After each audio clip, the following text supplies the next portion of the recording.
The world of Akasha was a curious blend of magic and technology. Airships sailed the skies, while street lamps shimmered with a magical glow.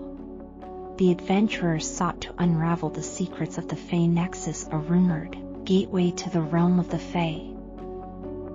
After weeks of journeying, the group stood before a portal brimming with ethereal light.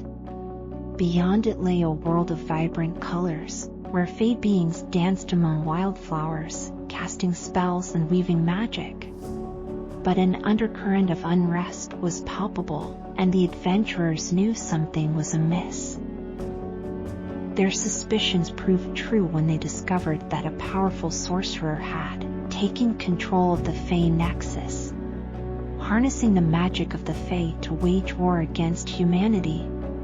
The adventurers rallied together and formed a plan to stop the sorcerer, enlisting the aid of the Fey themselves.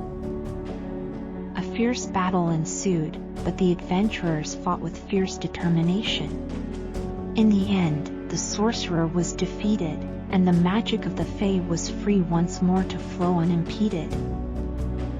The adventurers returned to Akasha, hailed as heroes and legends for their bravery. Their tale would be recounted for generations to come, a testament to the triumph of good over evil and the unyielding power of courage.